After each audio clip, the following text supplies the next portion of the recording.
Hello everyone, कैसे हैं आप सभी। आशा करती हूँ अच्छे होंगे और मन लगा के पढ़ाई कर रहे होंगे।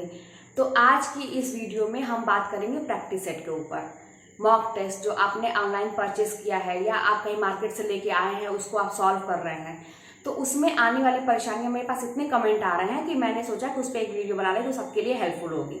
और सबसे सबसे बड़ी बात ये है कि ये जो प्रैक्टिस होती है ना, प्रैक्टिस सेट जो आप क्वेश्चन लगाते हैं, यही मतलब एग्जाम के लिए, एग्जाम के पर्पज से कहा जाए तो बहुत ही यूजफुल है। अगर आप बस ऐसे ही पढ़ते जाएंगे, आप क्वेश्चन नहीं हल कर रहे हैं, क्वेश्चन सॉल्व नहीं कर रहे हैं, टेस्ट नहीं दे रहे हैं, तो समझिए कि आपका आधा मतलब आपकी तैयारी में आधा हिस्सा जो है ना वो तैयार नहीं हो रहा है। ये आधा हिस्सा समझिए आपका ये प्रैक्टिस पे ही डिपेंड करता है। एक तो आपका पढ़ना होता है, सिलेबस को अच्छे से तैयार करना होता है, और दूसरा आधा हिस्सा जो होता है वो होता है कि आपने उसको किस तरह से आप प्रैक्टिस कर रहे हैं, उससे संबंधित प्रश्न कितने कर रहे हैं। तो इस समय क्या होता होगा, आप लोग एकदम, आप लोगों का हौसला नीचे आ जा रहा है। आप लोगों के कमेंट के माध्यम से मैं जान रही हूँ, और मैं भी वैसे भी जान रही हूँ, मैं भी जब करती थी तो ऐसा ही होता था। तो आपका जो है अभी हौसला नीचे आ जा रहा है। क्यों आ रहा है नीचे? क्योंकि जब आप टेस्ट दे रहे हैं, उसमें मॉक टेस्ट दे रहे हैं, मान लीजिए 125 प्रश्न का है ना। एक तो ऑनलाइन होता है जो आप कहीं परचेस किए होंगे, उसमें आपका सोल्यूशन भी दिया रहता है, रैंकिंग भी दिखाता है वो पूरे ऑल इंडिया में, और जितने लोगों ने टेस्ट दिया उसके हिसाब से भी रैंकिंग दिखाती है आपकी, ठीक है। तो आप अगर टेस्ट दे रहे हैं उसमें, तो सबसे पहली बात है कि आपका स्कोर एकदम कम हो रहा होगा। आपकी उम्मीद होती होगी कि 100 से ऊपर जाए या 100 रहे। आपने कोई अच्छा, इतना अच्छे से तैयारी आप करने इतने सालों से लगे हुए हैं, और आपके स्कोर कम से कम 100 से ऊपर तो जाने ही चाहिए। जैसा आप एग्जाम में मतलब होता है, एग्जाम में अच्छे स्कोर नहीं रहेंगे तो कहाँ होता है। तो आपकी यही उम्मीद है, लेकिन वहां पर होता क्या है, 60 नंबर, उससे भी कम, या 65 नंबर, 70 नंबर, ऐसे जब स्कोर आ जाते हैं तो आपका हौसला एकदम नीचे आ जा रहा है, और आप लोग होपलेस हो जा रहे हैं, और आप लोग परेशान हो रहे हैं। और जब होपलेस हो जाएगा इंसान ना, अंदर से जब टूट जाता है ना, तो फिर आप कितना भी करिए ना, वही बात है जो मैं आपको मोटिवेट करती हूँ, उसका कोई मतलब ही नहीं होता है, और आप एकदम मतलब कि मैंने तैयार किया और मैं नहीं कर पा रहा हूँ, ठीक है। तो यही हो जाता है। तो करना क्या है, हम लोग गलतियां क्या करते हैं प्रैक्टिस सेट लगाते टाइम में। मान लीजिए आपने मॉक टेस्ट लिया है, 125 प्रश्न है उसमें, उसका टाइम शुरू हो गया है। पहले तो उसमें देखिए 1.5 घंटे का टाइम भी सेट रहता है, आप हड़बड़ा के मत दीजिए, है ना। पहले जैसे एग्जाम देते हो, हाँ ये है कि उतना 1.5 घंटा आप नहीं दे सकते हैं, लेकिन फिर भी सोच समझ के प्रश्न को, ये नहीं कि प्रश्न आ रहा है तुरंत तुरंत जो मन में आया उस पर टिक करते गए, सोच समझ के उस पर आप टिक करिए, सोचिए कि इसका आंसर क्या हो सकता है, जैसे आप एग्जाम देते हैं, है ना। तो आपने अगर वैसे किया, आपका नंबर 60-65 आ गया, अब आपका अंदर से एकदम मन गिर गया कि अब क्या करेंगे। बस आपके पास एक तो पर्याप्त सेट है, आपके पास 100 का आपने लिया होगा सेट, या 200 का लिया होगा, तो आप सोचते हैं अपने आप को संतुष्ट करने के लिए कि चलो दूसरा करके देखते हैं, है ना। ये आपको अंदर से वो बात हजम तो होती नहीं है कि मेरा इतना नंबर कम कैसे आ गया, तो आप तुरंत उस टेस्ट को छोड़ के दूसरे पे चले जाते हैं, और आप इसको एकदम मतलब ना खेल समझते हैं कुछ लोग कि चलो करके देखते हैं कितना आता है, इस तरह से दूसरे पे जाते हैं। वहां भी वही स्थिति होती है, उतने पे ही मतलब आपका एक फिक्स हो जाता है, 60, 65, 70 इसी के अंदर ही आपका रह जाता है, या मान लीजिए 80 है, इसके मतलब 100 के अंदर ही रह जाता है। फिर आपका मतलब हौसला फिर टूटने लगता है। करना क्या है, देखिए, आप इसको भी करने का एक तरीका होता है। मान लीजिए आपने पहला टेस्ट खोला उसको, और आपने किया, आपका बहुत कम नंबर आ गया, 60 नंबर आ गया। अब आप क्या करेंगे कि आप दूसरे टेस्ट पर बिल्कुल जाने की मत सोचिए, आप तुरंत उसका सोल्यूशन खोलिए, उसमें दिया रहता है ऑप्शन में, और उस क्या क्या गलतियां की हैं पहले तो उस क्वेश्चन को ध्यान से देख डालिए, और किस किस टॉपिक से आपका गलत हो रहा है। मान लीजिए ऐसा टॉपिक जो कुछ तो ऐसे क्वेश्चन होते हैं जो आपने नहीं पढ़े हैं, वैसे क्वेश्चन उसमें होते हैं, तो चलो ठीक है, उसको तो आपने यहाँ वहां से देख के याद कर लिया, उसकी प्रैक्टिस कर ली। लेकिन कुछ ऐसे क्वेश्चन होते हैं जिसको आप पढ़े रहते हैं, टॉपिक पढ़े रहते हैं, फिर भी वो गलत हो जाते हैं। तब आप क्या करिए कि तुरंत उस टॉपिक को खोलिए और उस टॉपिक पे जाके उसको रिवाइज करना शुरू कर दीजिए, पूरे उस टॉपिक अच्छे से रिवाइज करिए। यही देखिए तरीका होता है प्रैक्टिस करने का। और फिर उस टॉपिक को रिवाइज करिए और इसका सोल्यूशन देख लीजिए, और उसके बाद फिर इस टेस्ट को दीजिए, आपका स्कोर बढ़ने लगेगा, है ना। इसको जाहिर सी बात है कि हमारे दिमाग में प्रश्न के उत्तर बैठ जाएंगे। और सबसे बड़ी बात है कि उसके साथ साथ जो है आप टॉपिक को तैयार करते चलिए। इससे क्या होगा कि आपका टॉपिक भी रिवाइज होगा, और चीजें फिर आपके जब स्कोर बढ़ने लगेंगे धीरे धीरे, आप देखेंगे एक टाइम में ना कि आपके 100 से ऊपर होते जा रहे हैं। तो ये करने का तरीका है। ये तो हो गया आप मॉक टेस्ट जो बाजार मतलब ऑनलाइन खरीदे हैं, परचेस किए हैं, उसके लिए मॉक टेस्ट है। अगर आप बाजार से कहीं कोई किताब लेके आए हैं, तो आप देखते होंगे कि उसका जो उत्तरमाला होता है वो पीछे दिया होता है ना। और हम लोग क्या करते हैं कि तुरंत उत्तरमाला से देख के टिक लगाते चलते हैं पेन से, है ना। और उसको फिर जब आपने एक बार ऐसा कर लेंगे ना, तो दोबारा आप कैसे उसको रिवाइज करेंगे। तो मैं ऐसा नहीं करती थी। मैं क्या करती थी, उसको इसलिए कि दोबारा भी देखिए मेरे दिमाग में बैठा है कि नहीं वो चीज़ें, तो मैं तुरंत टिक नहीं लगाती थी उसके ऑप्शन सही ऑप्शन पे।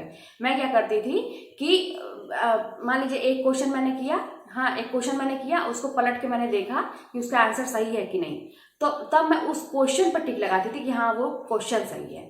और इस तरह से जो क्वेश्चन गलत होते थे उस पर क्रॉस लगाती थी। क्वेश्चन ऑप्शन पर नहीं मैं टिक लगाती थी कि यहाँ कौन सा ऑप्शन सही है।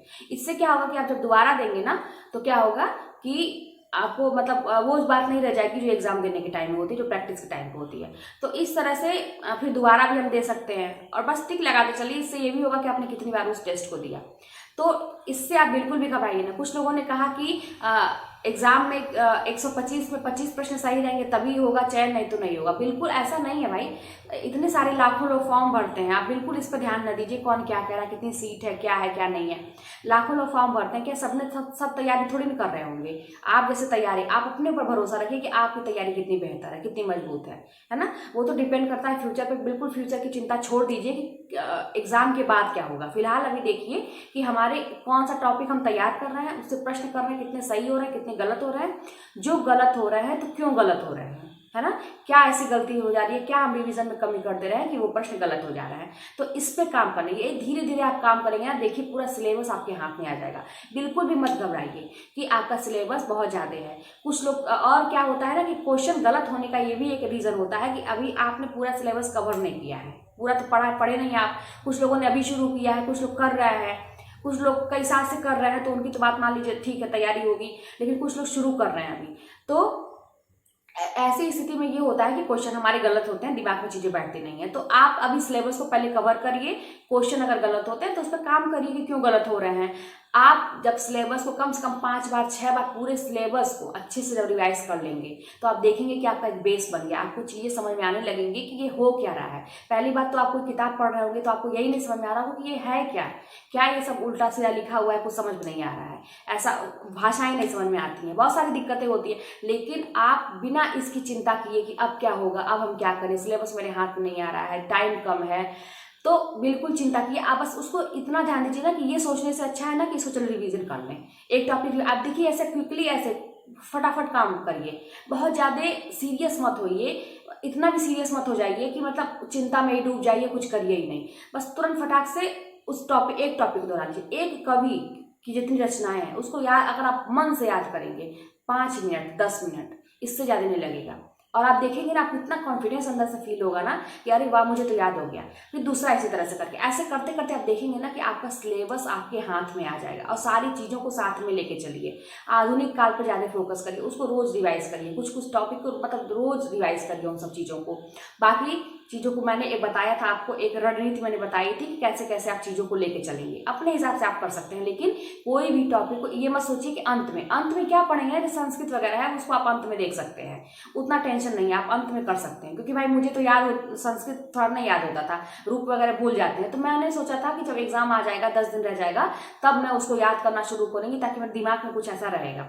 उसके पहले जो रचनाएं हैं, ज़्यादा फोकस मेरा रचनाओं को याद करने में था, है ना। और क्या क्या मुख्य मुख्य कथन उथन है जैसे, और क्या मतलब किसकी कौन सी रचना है और क्या इंपॉर्टेंट चीज़ें हैं, है ना। तो ये सारे पे ज़्यादा पहले से फोकस, मेन फोकस रचनाओं को याद करने में दिक्कत होती है। जितनी बार रिवाइज करेंगे आपकी चीज़ें आसान होती जाएंगी, ठीक है।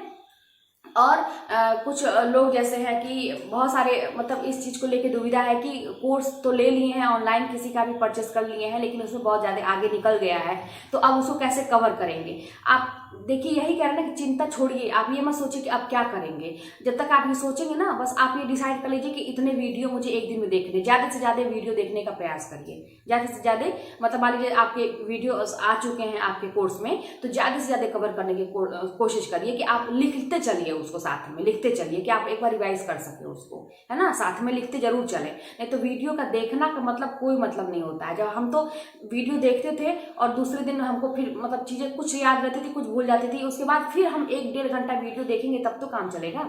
इससे अच्छा है टाइम बचाने के लिए कि आप थोड़ा मेहनत तो लगेगा, लेकिन जो सर बोल रहे हैं या लिख रहे हैं बोर्ड पे इंपॉर्टेंट, बस आप नोट करते चलिए उसको नोट्स की तरह रफली। ये रफली का मतलब कि अपने समझने लायक है, बस इसको बहुत ज़्यादा अपने नोट्स पे सजा सजा के लिखना है, हेडिंग डालना है, ये वो फिलहाल ये सब करने का टाइम नहीं है। आप बस उसको नोट करते चलिए और उसको बस रिविजन कि आपके हाथ में जब चीज़ें रहेंगी तो आप कभी भी उसको, किचन में हैं, छत पे खड़े हैं, घूम रहे हैं, इधर उधर बैठे हैं, तो आपके हाथ में रहेगी। और हाथ में हमेशा किताब कॉपी होनी चाहिए आपके। फिलहाल अभी दिमाग में चीज़ें चलनी चाहिए कि कहीं भी मान लीजिए आप पढ़े, उठ के आप थोड़ा सा रिलैक्स करने घूमें, लेकिन दिमाग में ये चीज़ चलनी चाहिए कि आपने क्या क्या पढ़ा है ना, क्या क्या उसको रिवीजन दिमाग में करते चलिए।